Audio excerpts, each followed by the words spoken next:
सह वीर्यं करवावहै तेजस्विनावधीतमस्तु मा विद्विषावहै। ओम शांति शांति शांति। हरि ओम श्री गुरुभ्यो नमः। हरि ओम। ओम श्री गणेशाय नमः। ओम श्री सरस्वत्यै नमः। ओम श्री गुरुभ्यो नमः। ओम समस्त जन कल्याणे निरतं करुणामयं नमामि चिन्मयं देवं सद्गुरुं ब्रह्मविद्वरं सद्गुरुं ब्रह्मविद्वरम्। ओके, जय मां। भगवद गीता अभी हमने श्रुति का भी थोड़ा श्रवण का प्रयास किया। केनो उपनिषद वही जो श्रुति हमारी है उसका ही सार भगवद गीता के रूप में है। श्रुति की वाणी थोड़ी गहन है, मिस्टिक लैंग्वेज, गूढ़ है। भगवद गीता कुछ हमारी सुविधा के लिए अर्जुन के माध्यम से हम सबको भगवान ने थोड़ा ज़्यादा प्रैक्टिकल और विस्तार पूर्वक हमें समझाई है। तो पूरी भगवद गीता का अभ्यास तो बहुत ही लंबा एक सफ़र है, पर लंबा पुरुषार्थ भी है जो हम सबको करना ही चाहिए। लेकिन कुछ भगवद गीता के कुछ अंश हम अभी इस सप्ताह में हम ले सकते हैं।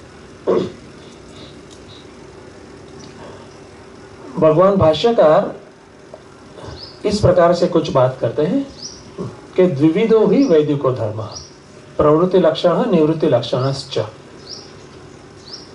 माने वेद जो है दो प्रकार के उपदेश देते हैं। एक उपदेश कैसा है कि हमें प्रवृत्त करता है, इंस्पायर करता है कि हम कुछ विशेष प्रयास करें, विशेष दिशा में, ऊर्ध्व दिशा में प्रयास करें। परिणाम स्वरूप हमारे जीवन में क्या होगा? अभ्युदय। ये भी भाष्यकार कहते हैं अभ्युदय और निश्रेयस, ऐसे भी शब्द प्रयोग हैं। परिणाम स्वरूप हमारे जीवन में अभ्युदय होगा। जैसे कहते हैं ना कि सूर्योदय हुआ, माने कि अंधेरा चला गया। तो सेम वे हमारे जीवन में भी अभ्युदय होगा, माने कि हमारी जो वर्तमान मानसिक स्थिति है, वर्तमान सुख की स्थिति है, वो मानसिक स्थिति, वो सुख की स्थिति से हम ऊपर उठेंगे। हमारा सुख ज्यादा गहरा होगा, शांति भी ज्यादा गहरी होगी, मानसिक स्थिति ज्यादा बैलेंस डीप होगी। ओके, वो हम सबको वांछनीय, इच्छनीय है, हम सबको वो चाहिए भी सही। तो ये हो गया अभ्युदय। तो अभ्युदय के हम स्वमति अनुसार या फिर समाज में जिस प्रकार से हमें सिखाया जाता है तद अनुसार हम प्रयास करते भी हैं। श्रुति भी प्रयास करती है। और दूसरा है निश्रेयस। ओके, और उसके पैरेलल मैंने कहा था निवृत्ति लक्षण। ओके, माने कि अभी मुझे कुछ ऐसा एक ध्येय सिद्ध करना है जिसको सिद्ध करने के बाद मेरी यात्रा ही संपन्न हो जाए, पूर्ण हो जाए, मैं मेरे गंतव्य स्थान पर पहुंच जाऊं। क्योंकि ये जो यात्रा में जो आगे बढ़ने का जो प्रयास है वो भी हमें थका देता है, वो भी एक कष्ट है। जैसे कहते हैं ना कि साधना का लाभ तो है लेकिन साधना करने में कितना कष्ट होता है ना? तो वो भी एक बात है। और साधना शुरू है तो इसका मतलब है कि अभी गंतव्य स्थान में हम पहुंचे नहीं है। तो वो अल्टीमेट जो गंतव्य स्थान है निश्रेयस, माने कि जो श्रेय तत्व है उसकी परि अवधि, जिसको कहते हैं स्वरूप का अवबोध। ठीक है, और उसके लिए निवृत्ति लक्षण, माने कि तब श्रुति हमें उस प्रकार के अधिकारी साधक को उपदेश देती है कि किस प्रकार से अभी स्वयं के अंदर आत्मा अवलोकन, अवगाहन किया जाए। ठीक है, वो है निःश्रेयस। तो अभ्युदय भी है और निःश्रेयस भी है। और यही बात भगवत गीता के माध्यम से भी भगवान हमें सब कहते हैं। 18 अलग अलग चैप्टर्स हैं, हाँ, और उसमें 700 श्लोक्स में भगवान ये बात कहते हैं कि किस प्रकार से हम हमारी वर्तमान स्थिति से उठकर ऊपर जा सके और जो परम ध्येय है उसकी प्राप्ति कर सके। ठीक है, जिसको हम ऐसे भी कह सकते हैं कि जीवन का ध्येय क्या होगा, goal of the life, highest goal क्या है ना। देखो, एक बच्चे को भी गोल दिया जाता है या फिर वो उसका खुद का गोल होता भी है, नहीं होता है तो दिया जाता है ना। तो गोल जीवन का क्या है, ध्येय क्या है, ठीक है, वो ध्येय कैसा होना चाहिए, ये बात भी भगवत गीता हमें बताती है। ठीक है, और हाईएस्ट गोल क्या है, स्वरूप का अनुसंधान, स्वयं को जानना, ये चैतन्य स्वरूप हमारा जो एक नेचर है उसको जानना। उसके साथ ही एक दूसरी बात भी कहते हैं, और वो है जीवन पद्धति कैसी होनी चाहिए। ठीक है, क्योंकि सिर्फ हमारा उच्च गोल हो, ध्येय हो, लेकिन साथ में तद अनुसार हमारा जीवन नहीं होता है तो हमारा ध्येय सिर्फ हमारे ख्यालों में ही रहता है, कभी उसकी प्राप्ति नहीं कर सकते। प्राप्ति करना लगभग नामुमकिन सा हो जाता है। ठीक है, तो एक है गोल ऑफ लाइफ और दूसरा कहते हैं वे ऑफ लाइफ। ठीक है, कि जीवन का ध्येय क्या हो और जीवन कैसे जिया जाए, और ये दोनों एक दूसरे के बहुत ही कनेक्टेड है, दोनों को हम अलग नहीं कर सकते। ठीक है, दोनों को अलग नहीं कर सकते। हाँ, जिस प्रकार की हमारी जीवन पद्धति है तद अनुसार का ही हमें ध्येय मिलेगा, या तद अनुसार ही हमारा जीवन आगे बढ़ेगा। फिर वो हमारे ध्येय के अनुसार है, हाँ, हमारा जीवन का आगे बढ़ना या नहीं वो डिपेंड करता है किस प्रकार की जीवन पद्धति है। ठीक है, तो इतना दोनों में बहुत ही कनेक्शन है ना। भगवत गीता ये दोनों बात करती है कि जीवन का ध्येय के बारे में हमारी जागृति हो और किस प्रकार से जीवन जिया जाए कि जो हम ध्येय के नजदीक पहुंचे हर दिन, और फिर हमारा पुरुषार्थ की परिसमाप्ति हो जाए ध्येय प्राप्ति की रूप में, है ना। तो ये दोनों भगवत गीता हमें देती है। देखो, वेद में भी इस प्रकार से ही बात है। वेद का पूर्व भाग जो है कर्म कांड है, या फिर अलग अलग प्रकार की जीवन अनुसारी जो विद्या है, मुख्य रूप से कहे कि धर्म है। ये जो धर्म का भाग है, नैतिकता का भाग है, वो हमारे जीवन को किस प्रकार से जिया जाए, जीना चाहिए, वो सिखाता है। देखो, हिंदू कल्चर जो है ना, जीवन की हर कोई जो क्षण है, हर कोई कार्य है, हर कोई हमारे उपलब्धि है, उसके साथ लगा हुआ है, उसको ध्येय अनुसारी बनाने की एक विद्या है। ठीक है, तो ये धर्म का भाग जो है हमें इस प्रकार से तैयार करता है कि हम जो अध्यात्म का निःश्रेयस परम ध्येय है उसको प्राप्त कर सके। उपनिषद में भी आप देख सकते हैं कि वहां पर भी ऐक्य बोध तो बताया है, साथ में उसको प्राप्त करने का तरीका भी बताया है। विविध प्रकार की उपासनाएं, वहां पर विविध प्रकार की उपासनाएं दी है, और भगवत गीता में भी उपासनाएं बहुत शॉर्ट रूप में दी है। मुख्य रूप से दिया गया है कर्म योग। तो कर्म योग बनता है जीवन की पद्धति। देखें, जीवन जीने का रीत जरिया, तब जाकर हम हमारे जो ध्येय है तद अनुसार हम आगे बढ़ सकेंगे। दूसरी भी एक इंपॉर्टेंट बात भगवत गीता में भी बताई है, वे ऑफ लाइफ में किस प्रकार की जीवन पद्धति होनी चाहिए।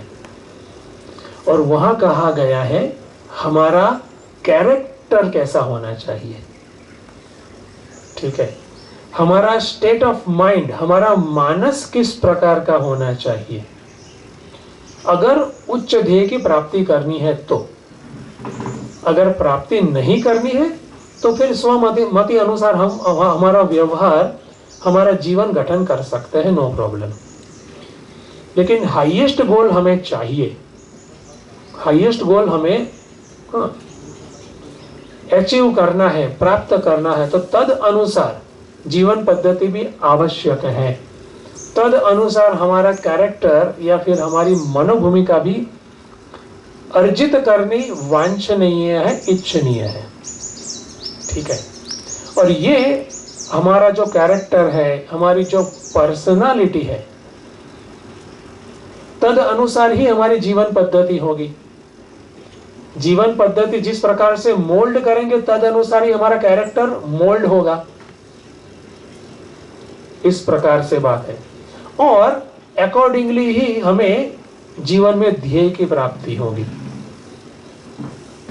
ओके, तो यहां पर एक को आप इग्नोर करके दूसरे को प्राप्ति नहीं कर सकते। इसलिए प्रायः काफी साधकों में ऐसा देखा जाता है कि वो आत्मा के स्वरूप की तो काफी बात करते हैं, हाँ, लेकिन जीवन में जो धर्म का, नैतिकता का, व्यक्तित्व में जो एक सात्विकता की सुगंध का जो भाव होना चाहिए और उसको अर्जित करने के लिए जो पुरुषार्थ करना चाहिए, वहां पर मंदता दिखती है। तो वो जो सत्य आत्मा का जो बात है, चिंतन है, उसको आत्मसात नहीं कर सकते। हाँ, हिंदू धर्म पूर्ण रूप से किस प्रकार से जिया जाए, ठीक है। स्वामी विवेकानंद ऐसा कहते हैं कि वर्तमान सत्य या सुख से उच्च सत्य और सुख में कैसे आगे बढ़ा जाए, उसकी विद्या है, ठीक है। और ये हमें भगवत गीता भी सिखाती है। शास्त्र, अलग अलग विविध प्रकार के शास्त्र हमें ये विद्या, ये रीत सिखाते हैं, ठीक है। और ये अलग अलग प्रकार के, जो मैंने कहा था, कैरेक्टर बिल्डिंग प्रोसेस, मुख्य रूप से हम 3 देखते हैं सोसाइटी में। ओके, 3 प्रकार के ये जो कैरेक्टर है वो प्रधान रूप से होते हैं। पहला तो पहला व्यक्तित्व होता है कि जिसके अंदर काफी द्वेष होता है, हेट्रेड, ओके, नेगेटिविटी से भरपूर, ओके, बहुत ही गुस्सा, शॉर्ट टेम्पर्ड। मैं अभी बात कर रहा हूं किस प्रकार से सोसाइटी में अलग अलग प्रकार के लोग होते हैं।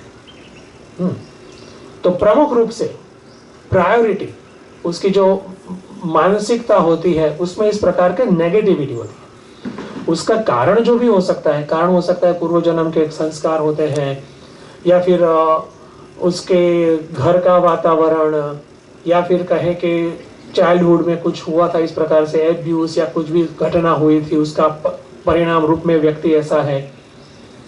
लेकिन जो भी कारण हो, सेम घटना में हर कोई व्यक्ति अलग अलग प्रकार से रिएक्ट करता है, आपको पता है। यह व्यक्ति जो है अंदर बहुत सारा द्वेष भरा होता है और परिणाम स्वरूप उसका वर्ल्ड व्यू नेगेटिव हो जाता है। सब जगह पर कहीं पर दोष देखना, दोष दृष्टि। बहुत ही स्वच्छ जगह हो, शुद्ध जगह हो, तो वहां पर क्या दोष है वही देखेगा, ठीक है। चंद्र है, कितना सुंदर है, तो वहां पर भी दागे दिखेगा, ऐसा उसको वही दिखता है। फिर कहेगा क्या करूं, मुझे तो यही दिखता है। हाँ, तो यथादृष्टि है ना। तो द्वेष प्रधान, अंदर काफी क्रोध रहता है, रिएक्शंस, इंपल्सिव रिएक्शंस, हिंसा, ये सब उसके जीवन का एक भाग बनती है, पर्सनालिटी टाइप। परिणाम स्वरूप वहां पर हिंसा ज्यादा होती है। हाँ, व्यक्ति अन्य के ऊपर हिंसा करने में भी वो ठीक समझती है कि ये ऐसा ही होना चाहिए। शास्त्र के एंगल से, गीता के एंगल से इस प्रकार की पर्सनालिटी तो कहते हैं कि राक्षस, राक्षसी प्रकृति बना, ये राक्षसी प्रकृति है। माइंड कैसा है? प्रमुख रूप से राक्षसी। तो क्या करते हैं, लोग भी उससे भागते हैं। ऐसे व्यक्ति के नजदीक कोई नहीं जाता, लोग दूर रहते हैं। ठीक है, क्यों? क्योंकि वो व्यक्ति से हमें स्वयं की रक्षा करनी पड़ती है, शारीरिक रूप से हो या मानसिक रूप से हो। ठीक है, ये एक प्रकार की व्यक्तित्व हो गया। दूसरे प्रकार का व्यक्तित्व है जहां पर प्रधान रूप से, प्राइमरीली उसके अंदर राग है, अटैचमेंट्स।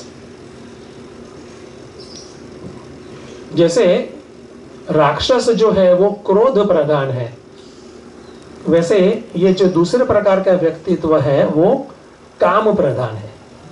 उसके अंदर बहुत सारी कामना काफी होती है ना, जबरदस्त उसके अंदर एम्बिशन होती है, और जो भी उसने प्राप्ति की तुरंत ही वो नगण्य हो गई है ना, उसकी कोई इंपॉर्टेंस नहीं है, अभी अभी उसको और हायर गोल चाहिए। और इस प्रकार से व्यक्ति दौड़ता ही रहता है, और साथ में क्या करता है? Enjoy the world. ठीक है, क्या करना है? बस विषय भोग को एंजॉय करो, अलग अलग अलग प्रकार से, खाने के माध्यम से, संभोग के माध्यम से, घूमने के माध्यम से, कपड़े के, बहुत बस एंजॉय करो। हाँ, तो इस प्रकार के लोग क्या कहते हैं कि जीवन क्या है पता है? जीवन लाइक एक ऑरेंज जैसा है ना, लाइफ जो है ऑरेंज जैसी, उसको पूरा निचोड़ कर सब रस पी जाओ, है ना, वो ऐसा सोचेंगे। ठीक है, ये दूसरे प्रकार की पर्सनालिटी है। ये हो सकता है कि इस प्रकार के लोग किसी को हानि ना पहुंचाए, ठीक है, लेकिन किसी को हेल्प भी ना करें।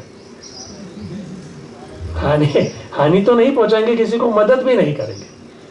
तो सेवा, मदद, ये सब क्या है? मैं अपने लिए या फिर मेरे जो दो चार लोग हैं घर के, उसके लिए ही रखूं ना, मुझे क्यों दूसरों के लिए करना पड़ेगा?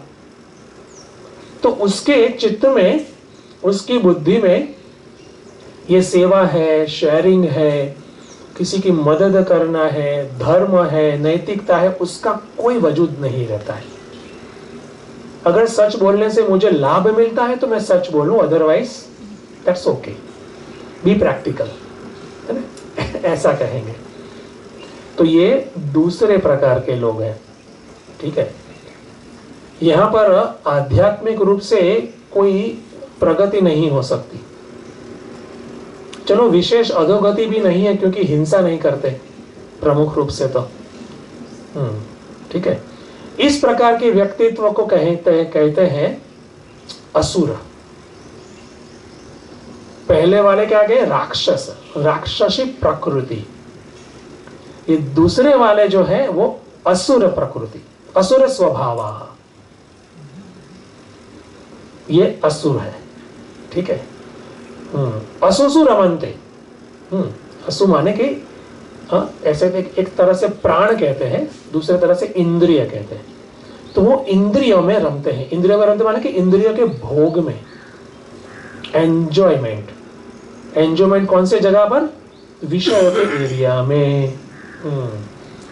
यहाँ पर भगवान की भक्ति, दान, साधना, मेडिटेशन, उसका कोई वजूद नहीं है, कोई इंपॉर्टेंस नहीं होता है। हम क्या देख रहे हैं?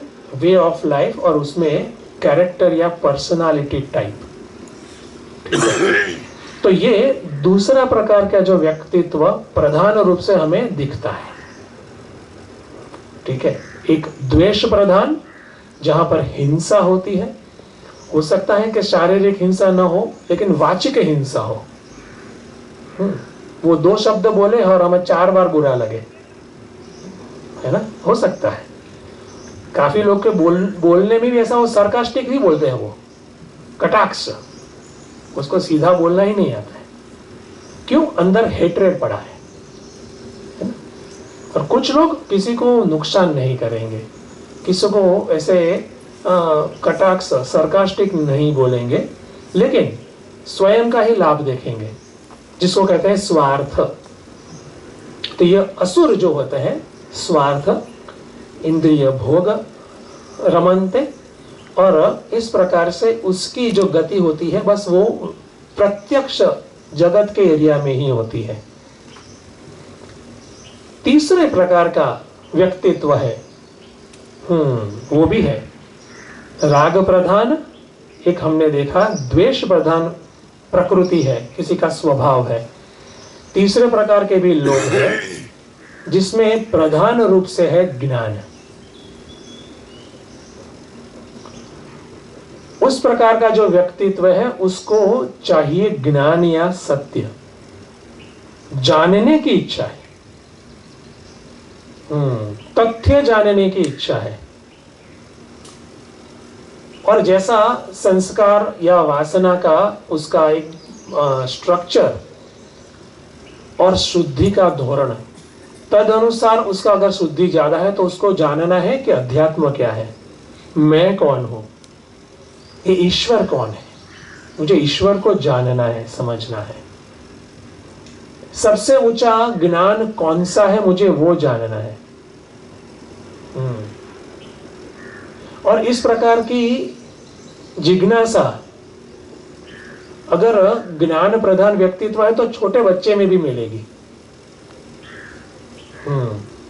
वो छोटा होगा या फिर जो भी आयु का होगा, वो कुछ जानने समझने के लिए आतुर होगा।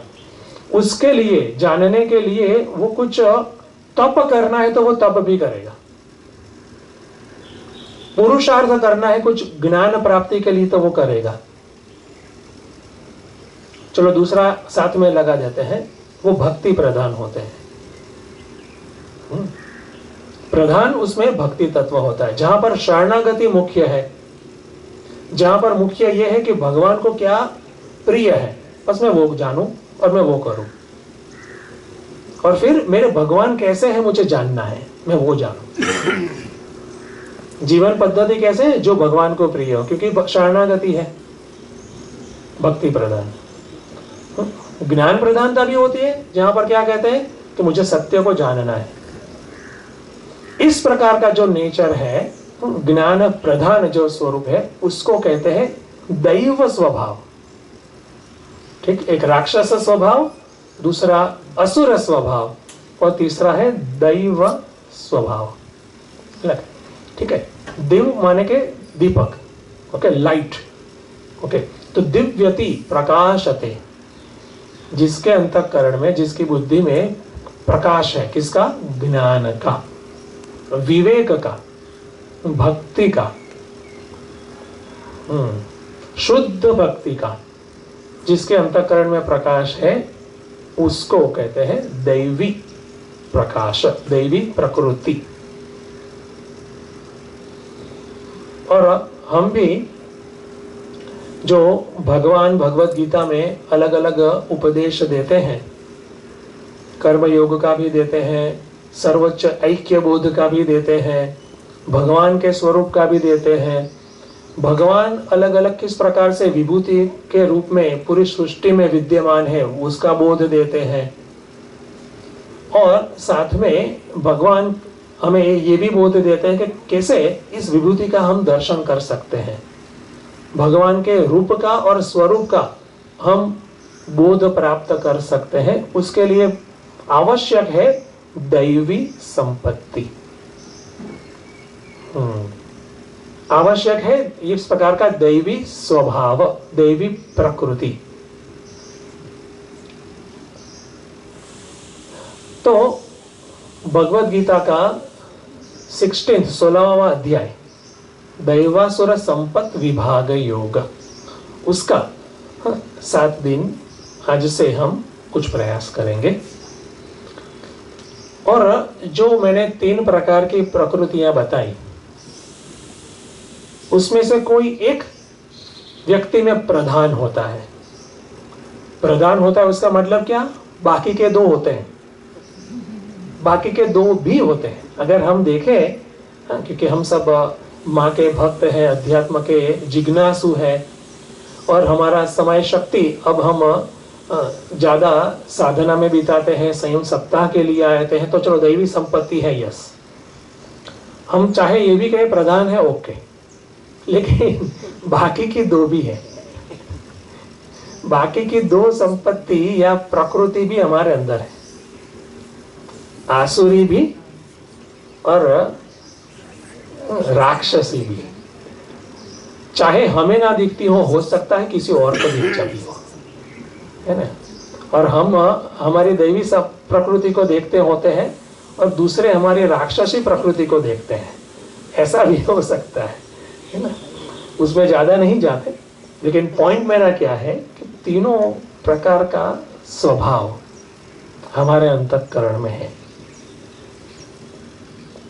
उसका कारण कहता हूं पहले, फिर हम आगे कुछ बढ़ेंगे।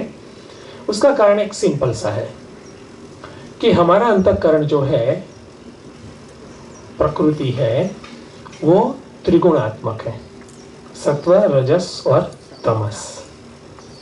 ठीक है, तो सत्व जो है, सत्व अंश है वही दैवी अंश,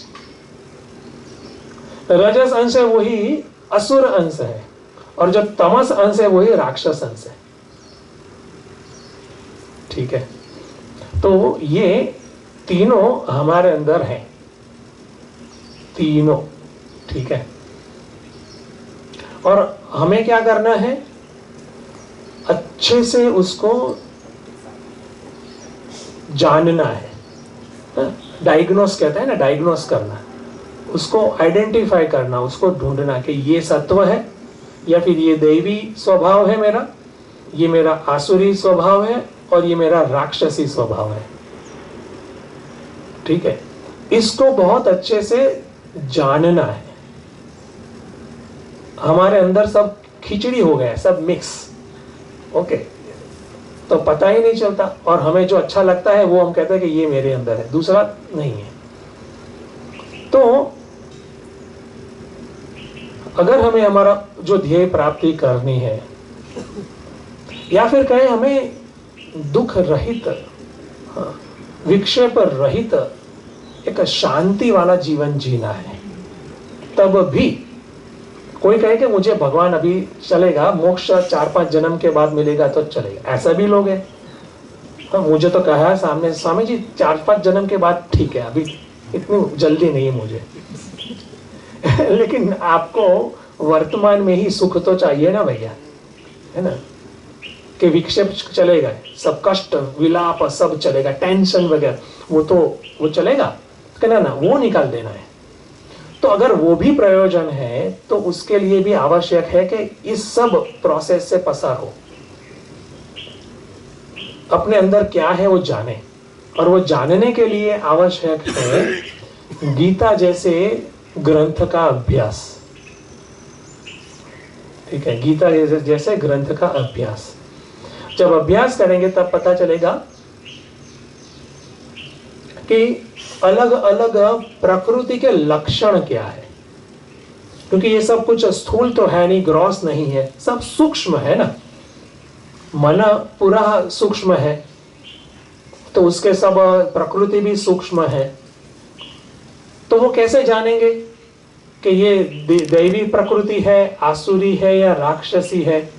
उसके लक्षण से, सिम्टम्स, जैसे रोग भी सिम्टम्स से जाना जाता है ना, डॉक्टर्स ऐसे ही जानते हैं सिम्टम्स से।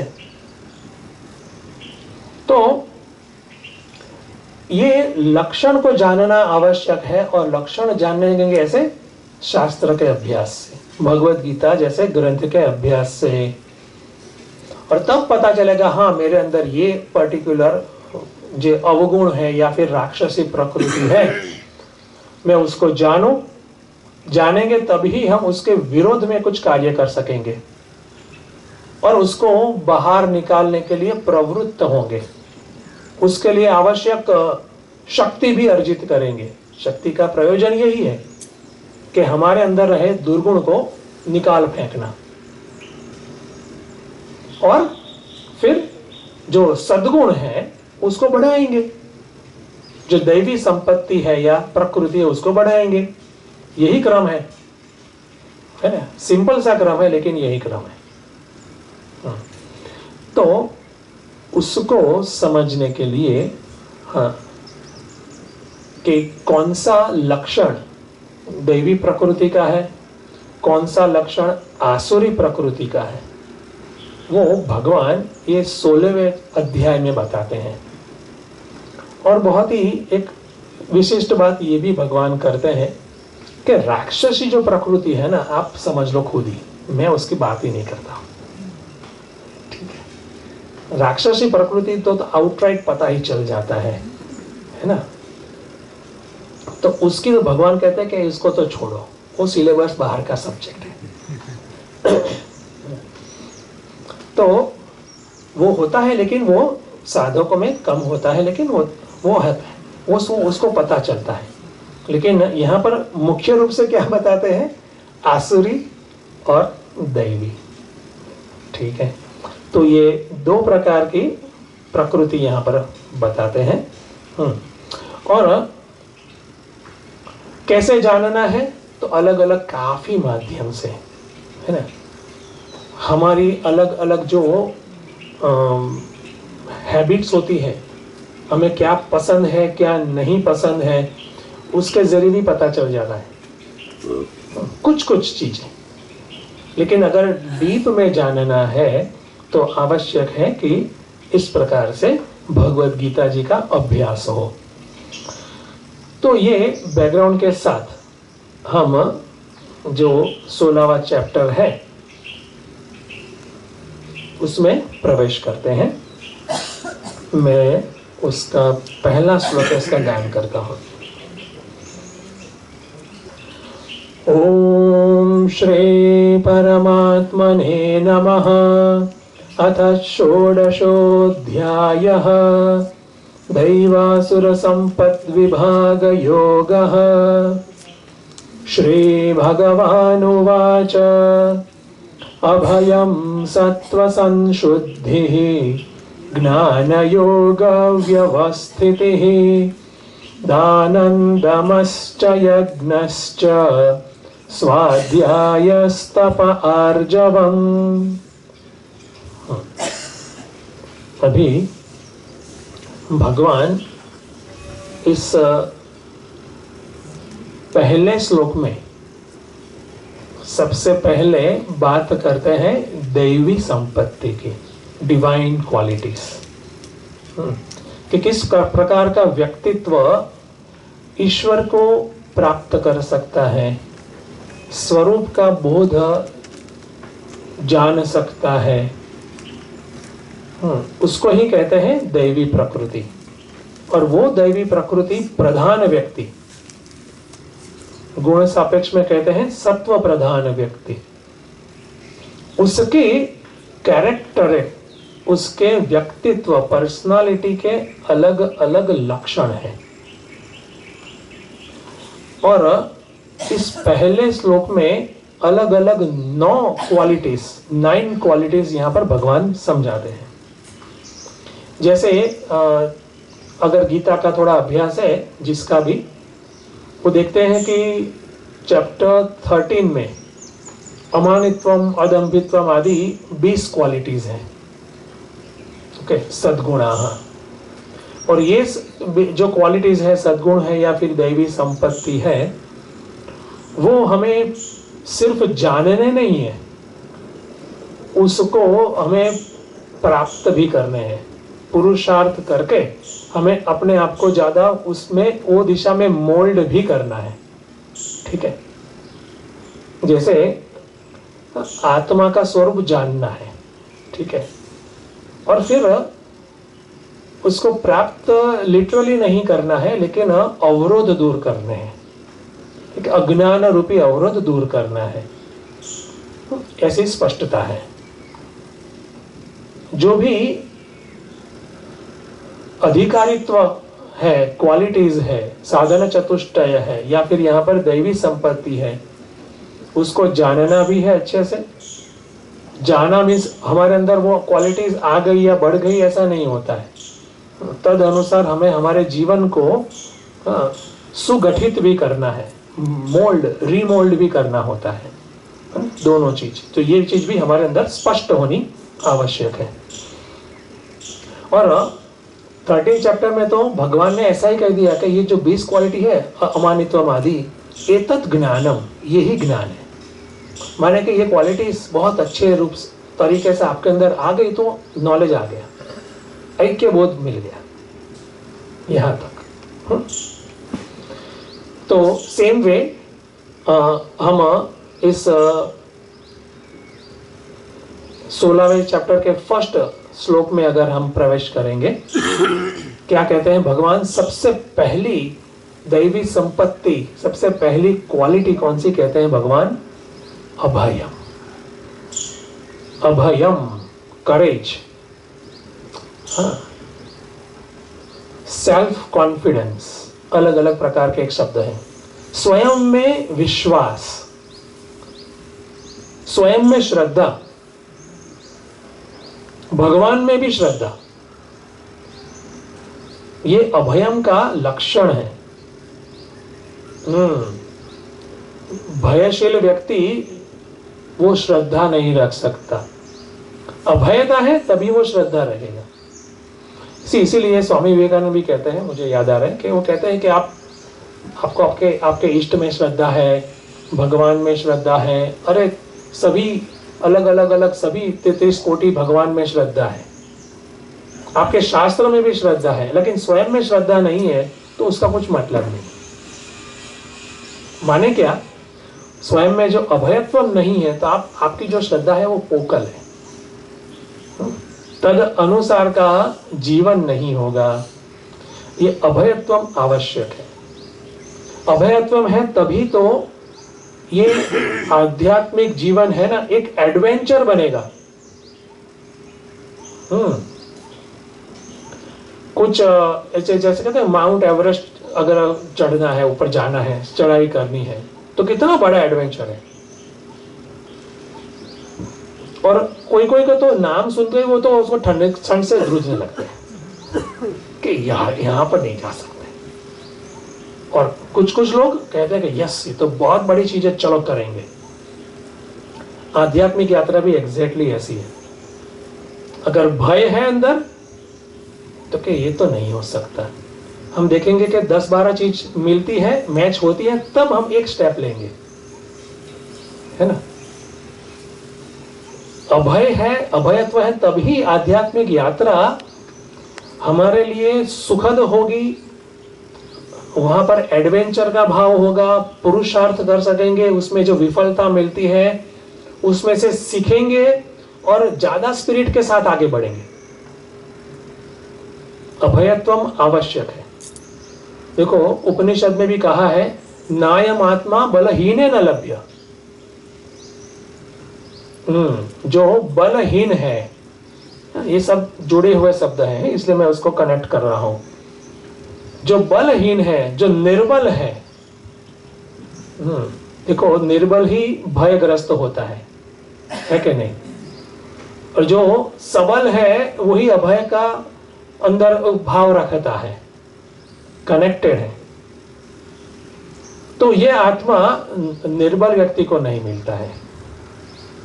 ठीक है, देखो ये गुजरात की भूमि है ना, तो गुजरात के एक बहुत बड़े संत हो गए, भक्त संत नरसिंह मेहता, वो भी ऐसा ही कहते हैं कि हरि का मार्ग तो शूरवीर का मार्ग है। इसमें कायर का कोई काम नहीं है ना। कायर लोग एग्जिट कर लो, ऐसा आगे नहीं बढ़ पाएंगे। अभयत्वम, ठीक है। तो यहां पर कैसे देखना है अभयत्वम के बारे में? तो ये अभयत्वम है, तभी तो आध्यात्मिक जो ध्येय है उसमें उसकी वैल्यू होगी, महत्व बुद्धि भी होगी। क्यों ऐसा है?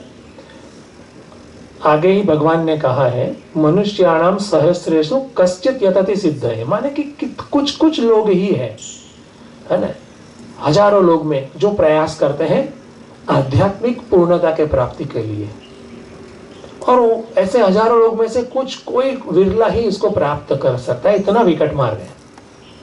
उसका प्रैक्टिकल मतलब क्या है? हम जो प्रयास करते हैं, हमारे आजू बाजू के काफी लोग ऐसे होते हैं कि उसको वो प्रयास जो है वो वेस्टेज ऑफ टाइम लगता है। ठीक है, उसको लगता है कि ये सब क्या अपने टाइम वेस्ट कर रहे हो, उससे अच्छा है कि कुछ कमाओ, कुछ पैसे कमाओ, या फिर चलो मेरे साथ मूवी थिएटर, जो भी अलग जिसकी जो सोच हो। मैं चिन्मय मिशन में युवा केंद्र के भी वर्ग लेता हूँ, तो कुछ युवा लोग कहते हैं कि मेरे मित्र है वो अभी मुझको ऐसे ऐसे कुछ बोलते हैं, मेरी हंसी उड़ाते हैं। कहते हैं कि अभी आप तो आश्रम में जाने लगे हो, स्वामी जी के संग रहते हो, तो संन्यास कब ले रहे हो, है ना, ऐसे टॉन्ट लगाते। क्यों? कि उनके लिए कुछ वैल्यू नहीं है, नो वैल्यू। जब वहां पर इस प्रकार से विरोध आता है तो हमें जो सही लगता है और जो एक्चुअली सही भी है उसमें डटे रहने के लिए अभयत्वम चाहिए, बल चाहिए। वरना हम क्या सोचेंगे, यार लोग क्या बोलेंगे, अच्छा है ठीक है मैं नहीं जाता वहां पर, लोग क्या बोलेंगे, मैं तो स्वयं सप्ताह जा रहा हूं, लोग ऐसा बोलते तो मैं नहीं जाता, ऐसा कर दे। ठीक है, तो लोग के बीच में मैं हंसी का पात्र न हो जाऊं, इसीलिए मैं क्या करूं, अपने जो संकल्प है तद अनुसार मैं अपना जीवन न जीऊं, अपने कार्यों को मैं थोड़ा ठीक ठाक बनाऊं, घर के अंदर कोने में। क्यों? भय। तो भगवान कहते हैं कि ये दैवी गुण, ये मानसिक एक बल आवश्यक है, अत्यंत आवश्यक है। एक तो मैंने ये कहा कि बाहर से अवरोध आता है, उसको हमें हैंडल करना पड़ता है, या फिर कभी कभार उसको इवन इग्नोर भी करना है, उसके लिए भी बल चाहिए, अभयत्वम चाहिए। और दूसरा, ये पूरी प्रक्रिया बहुत ही लंबी है। अभी भगवान ने कहा है ना, अर्लियर मैंने कहा है कि मनुष्याणाम सहस्रेषु कश्चित् यतति सिद्ध है, माने कि लंबी प्रक्रिया है, काफी अवरोध है, अंदर से अवरोध आते, इतने सारे विक्षेप आते हैं, हमारे ही विरुद्ध संस्कार है, या फिर कहे प्रकृति के एरिया में हमारी ही आसुरी प्रकृति है, हमारी ही राक्षसी प्रकृति हमें विरोध करती है। तो वहां पर डटे रहने के लिए भी ये अभयत्वम आवश्यक है। ठीक है, तो अभयत्वम अवश्य एवं एक सबसे बड़ा एक गुण में से एक है, इसलिए भगवान ने सबसे पहले रखा है। ठीक है, सबसे पहला ये रखा है। और एक दूसरी बात है, अभयत्वम है ना, तभी भगवान ने भी शरणागति आएगी, तभी तो गुरु का वचन जो है हम उसको फॉलो कर पाएंगे। उसके लिए भी अभयत्वम चाहिए। अगर हमारे अंदर भय है तो नहीं कर पाएंगे, कुछ थोड़ा बहुत करके फिर छोड़ दिया, क्यों, अभी नहीं हो पा रहा है, अंदर या बाहर कुछ हमें भय या अवरोध दिखाई देगा, अभयत्वम। ठीक है, तो आध्यात्मिक अवरोध, अंतर्बाह्य अवरोध के सामने फाइट देने के लिए, अवरोध का मुकाबला करने के लिए और आगे बढ़ने के लिए आवश्यक ये गुण है अभयम। ठीक है, मुझे एक भर्तृहरि जी का एक भर्तृहरि बहुत बड़े अच्छे एक संत हो गए। उन्होंने ग्रंथ काफी लिखे, 2 फेमस है, एक है नीति षटकम, वैराग्य षटकम। ठीक है,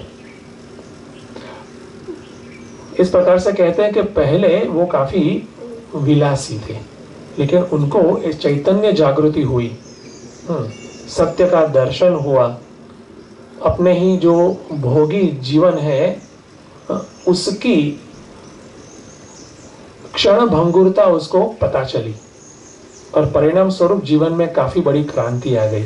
तो उन्होंने एक बढ़िया सा श्लोक लिखा है, मैं उसको कहता हूं। ठीक है, भोगे रोग भयम, कुले च्युति भयम, वित्ते नृपालाद भयम, माने दैन्य भयम, बले रिपु भयम, रूपे जराया भयम, शास्त्रे वाद भयम, गुणे खल भयम, काये कृतांतात् भयम, सर्व वस्तु भयमेव तु भुवि नृणाम वैराग्यमेव भयम। सब जगह पर कुछ ना कुछ भय है ही, है ना। अगर भोग है तो, अगर भोग प्रधान जीवन तो रोग आ जाएगा, लिमिट में खाओ, लिमिट में ये करो, क्यों, वरना रोग आ जाएगा, है ना। तो भय तो रहता ही है, फिर वो सबकॉन्शियसली हो या कॉन्शियसली हो, वो होगा। वित्ते नृपालाद भयम, ज्यादा पैसा आ जाए तो क्या, government tax, income tax raid है, सबका भय आ जाता है। ठीक है, माने तो क्या, कुलच्युति भयम, अगर लगे कि हमें तो बहुत बड़ा एक, मेरा इतना बड़ा एक बैकग्राउंड है ये, तो वहाँ हो सकता है कि हमें डर लगे कि वो बैकग्राउंड हमें मेंटेन करना पड़ेगा, है ना। माने दैन्य भवन भयम, अगर हमारा बहुत बड़ा नाम है तो हमें ऐसा ना लगे कि हमारा नाम में पंक्चर पड़ जाए, है ना। तो हम बहुत ही संभाल कर बात करेंगे, हाँ, कुछ जो योग्य है ऐसे वो करना, ऐसे नहीं, लेकिन जिससे हमारा मान मेंटेन रहे ऐसा करेंगे, क्यों, अंदर भय चल रहा है, वगैरह वगैरह, सब अलग अलग जगह। रूपे जराया भयम, अगर हमारी सुंदरता, शारीरिक व्यक्तित्व, सुंदरता से हमारे बहुत ही लगता है कि क्या बात है, आई एम समथिंग, तो किसका डर है, जरावस्था। ठीक है, जरावस्था आई और हमें परेशान हो गए। ऐसा है। काय कृतांत भवन, एटलीस्ट मेरा शरीर ठीक ठाक रहे, इतना, क्यों, हमें किसका भय है, मृत्यु का, है ना, मृत्यु का भय है, हर जगह पर भय है भैया। जीवन में भय, मैंने कहा तो सबकॉन्शियसली है या फिर कॉन्शियसली भय रहेगा। कहां पर भय नहीं, वैराग्य में वा भयम, वैराग्य में ही अभयता है ना। मैंने पहले कहा था कि वैराग्य सबसे बड़ा बल है, वैराग्य वीकनेस नहीं है, वैराग्य सबसे बड़ा बल है, वैराग्य में ही सबसे ज्यादा स्ट्रेंथ है। और ये सब इंटरकनेक्टेड है, वैराग्य में ही अभयता है। ठीक है, तो ये एक महत्व का गुण, अभयता, वो आई गेस एक अभी आज के लिए इनफ है। क्योंकि भय और अभय ये दोनों बिंदु हमारे जीवन में रहते ही है, चाहे भयग्रस्त होकर हमारा जीवन जिए या फिर उससे ऊपर उठे और अभय की दिशा में आगे बढ़े। ठीक है, और जब उस दिशा में आगे बढ़ते हैं तो हमें लगता है कि, या फिर किसी अन्य को लगता है कि हम ऐसे ही नाहक परेशानी ले लेते हैं, है ना। परेशानी हमारे जीवन में बढ़ती है, विरोध बढ़ता है, संघर्ष बढ़ता है, लेकिन वही जीवन या फिर वही वर्तमान का जो कार्य है, एक्शन है, वो सही है, क्योंकि वो अभय के द्वारा हमें आगे ले जा रहा है। अभयता ही जीवन में हमारे जीवन में शुभता लाती है। भय और भय के जो भी अलग अलग कार्यकलाप है वो जीवन में शुभता नहीं लाती। हो सकता है कंफर्ट लाए, लग्जरी लाए, लेकिन शुभता कभी नहीं आती है उससे। ठीक है, और भगवत प्राप्ति तो असंभव है। ठीक है, वो अभयता से ही आएगी। ठीक है, तो ये एक बात है। अभयता कैसे आए वो भी एक देखना है। मेरे ख्याल से समय हो चुका है, कल देखेंगे। पूर्णमद ओम पूर्णमद पूर्णमिदं पूर्णात् पूर्णमुदच्यते पूर्णस्य पूर्णमादाय पूर्णमेवावशिष्यते। ओम शांति शांति शांति। हरि ओम श्री गुरुभ्यो नमः। हरि ओम। ओके, तो